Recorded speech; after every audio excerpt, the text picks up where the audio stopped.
आपका बच्चा रोए जा रहा है, किसी चीज के लिए बहुत ज्यादा जिद करे जा रहा है और आपने परेशान होकर गुस्से में ना उसे बहुत जोर से डांट दिया और फिर बाद में गिल्ट फील किया, हाय मैंने अपने बच्चे को डांट दिया।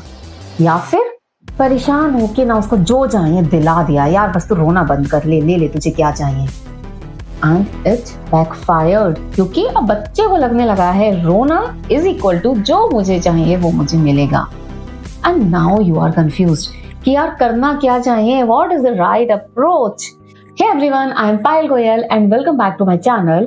सो आज की वीडियो में मैं आपको देने वाली हूँ 5 पावरफुल हैक्स जो कि न्यूरो साइंस बेस्ड है एंड जिन्हें अगर आप यूज करोगे तो it will help your child regulate their emotions without yelling, बिना चीखे चिल्लाए एंड विदाउट गिविंग इन, उनकी बात माने बिना।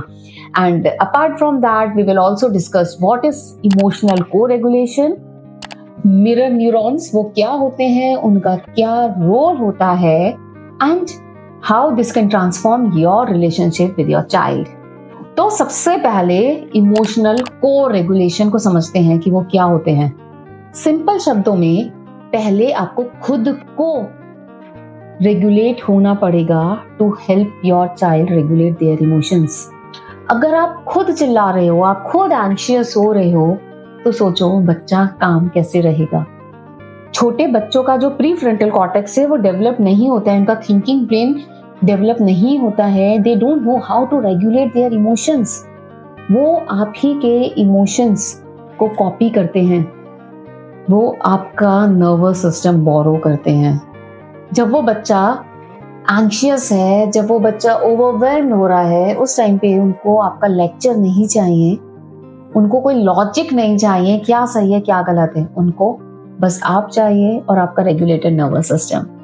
और अब बात करते हैं मिरर न्यूरॉन्स की कि वो क्या होते हैं। मिरर न्यूरॉन्स हमारे वो ब्रेन सेल्स हैं जो तब एक्टिवेट होते हैं जब हम किसी और का बिहेवियर ऑब्जर्व करते हैं और जो उनके इमोशंस हैं उनको हम कॉपी कर लेते हैं। ऐसा लगता है कि वो बिहेवियर हमारे साथ हो रहा है, हम कर रहे हैं। और बच्चे लिटरली आपके इमोशंस कैच करते हैं, आपका मूड ही उनका मैनुअल है। तभी तो कहा जाता है कि अगर गोदी के भी बच्चे हैं जिसको कुछ समझ में नहीं आ रहा, फिर भी अगर उनके सामने लड़ाई झगड़ा करो तो उन पे नेगेटिव इम्पैक्ट जाता है, और अगर पेरेंट्स खुश रहेंगे, माँ खुश रहेगी, तो बच्चे भी खुश रहेंगे। क्यों? क्योंकि उनके मिरर न्यूरॉन्स वर्क करते हैं। जैसा आप फील कर रहे हो, जैसा आप बिहेव कर रहे हो, इन द सेम वे वो भी वही फील करेंगे। तो अब अगर आप गुस्से में हो, आपके जॉ टाइट हैं, you are saying with frustration, they mirror that stress. उनको स्ट्रेस नहीं है, उनको तो ये भी नहीं पता स्ट्रेस होता क्या है, कोई वजह नहीं पता, कुछ नहीं पता, still they will feel that stress. लेकिन जब आप शांत हो, आप डीप ब्रीथ कर रहे हो, एक नॉर्मल ब्रीदिंग कर रहे हो, एक स्लो सॉफ्ट टोन में बात कर रहे हो, दे मिरर दैट काम। Your emotional state is contagious, वो उसको एकदम कैच करते हैं जैसा आप फील कर रहे हो। And now I share those 5 powerful hacks जो कि न्यूरो साइंस बैक्ड हैं, that you can start using from today. Number 1, anchor yourself first. पहले खुद को रेगुलेट करो। अभी हमने डिस्कस करा कि बच्चे हमारे बिहेवियर को, हमारे इमोशंस को मिरर करते हैं, उनको कॉपी करते हैं। तो अगर हम खुद ही किसी चीज को लेके एंग्शियस हैं, खुद ही ओवरवेल्म्ड हैं किसी सिचुएशन में, तो हम बच्चों को कैसे शांत कर सकते हैं? तो उसके लिए सबसे पहले आपको खुद को एंकर करना पड़ेगा। मे बी जस्ट सी, अगर कुछ आपके आसपास कुछ ऐसी ठंडी चीज है, देन टच समथिंग कोल्ड। अपने पैरों को, अपने फीट को ग्राउंड पे ऐसे टाइट करके रखो and feel that floor underneath your feet और press your palms together।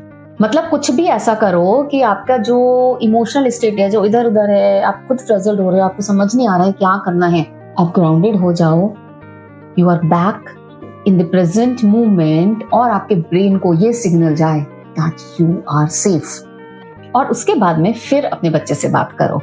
Number 2, meet the need behind the behaviour. बच्चे के हर एक बिहेवियर के पीछे ना, स्पेशली जब वो ऐसे टैंट्रम वाला या कुछ एंगर वाला बिहेवियर होता है, कहीं ना कहीं कोई अनमेट नीड होती है, तो आपको उसको एड्रेस करना है। जैसे अगर बच्चा किसी टॉय के लिए जिद कर रहा है, रो रहा है, ऐसे हम देखते हैं मॉल में बच्चा लेट लेट के खूब जोर जोर से जिद कर रहा है, तो उस टाइम पे बच्चे को ना ये नहीं बोलो कि अरे वो नहीं दिलाना, ये नहीं दिलाना। बच्चे को बोलो आई अंडरस्टैंड, आपको गुस्सा आ रहा है, आई अंडरस्टैंड, आपको बुरा लग रहा है। जब हमें कोई चीज चाहिए होती है, हमें पसंद होती है, वो नहीं मिलती तो अच्छा नहीं लगता, and I totally understand that. और जब आप इस तरह से बोलोगे ना, तो एक तो बच्चे का भी ध्यान वहां से हटेगा और उसको ये समझ में भी आएगा कि yes, my parents understand my feelings, मुझे बुरा लग रहा है तो वो मेरे पेरेंट्स को समझ में आ रहा है, और मेरे पेरेंट्स को पता है कि मैं हर्ट हो रहा हूं। तो जब ये कनेक्शन बनेगा, उसके बाद करेक्शन करना इजी हो जाएगा। को रेगुलेट थ्रू टच, जहाँ पे इतनी बार कुछ काम नहीं कर रहा है, समझ नहीं आ रहा है कैसे समझाएं, तो just go to your child और ऐसे उसके शोल्डर पे हाथ रख के उसके पास बैठ जाओ। अगेन उसको ये सिग्नल पहुंचेगा कि मैं सेफ हूं, my parents are there with me, और वो थोड़ा शांत होगा। तो जब बच्चे गुस्से में होते हैं, चिल्ला रहे होते हैं, तो उनका sympathetic nervous system take on कर लेता है।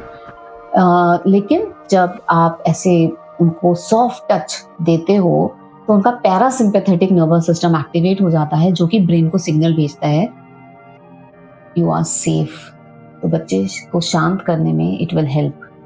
Number 4, sensory reset. इतनी बार ना सारे वर्ड्स फेल हो जाते हैं, हम कुछ भी ट्राई करें समझ नहीं आता है, तो वहां उनको सेंसरी रीसेट की जरूरत है। मतलब उनके सेंसेस को किसी और चीज में लगाओ। उनसे अगर वो बहुत ही ज्यादा, ऐसे बच्चे इतनी बार होता है ना कि बस वो रोना शुरू कर देते हैं, इतनी बार वो खुद भी भूल जाते हैं कि वो रो क्यों रहे हैं, बट वो रो रहे हैं, वो चिल्ला रहे हैं, तो उनको वहां से डाइवर्ट करना है, कुछ और करवाना है। उनके मुंह पे ठंडे पानी की छींटे डलवाओ, उनसे जंपिंग जैक करवाओ, कुछ सॉफ्ट म्यूजिक प्ले करो, कुछ क्रंची स्नैक दो, जिससे कि कुछ ऐसा होगा कि उनके जो सेंसेस हैं उनको कुछ डिफरेंट इनपुट मिलेगा, and again it will help them in grounding. And number 5 and a very effective tool, जो कि हर एज ग्रुप के बच्चे के साथ काम करता है, दैट इज ऑफर चॉइसेस। क्योंकि जब आप चॉइस देते हो ना, तो बच्चे को लगता है कि कंट्रोल मेरे हाथ में है, मैं किसी चीज को लेके डिसीजन ले रहा हूं, I have the autonomy, I have the power to choose something. तो वो जब भी जिद कर रहा है, अगर वो टीवी बंद करने के लिए फाइट हो रही है, वो टीवी बंद नहीं कर रहा है, तो ऑफर देम द चॉइस कि 5 मिनट का टाइम है, अभी आप टाइमर सेट करने वाले हो या मैं टाइमर सेट करूं।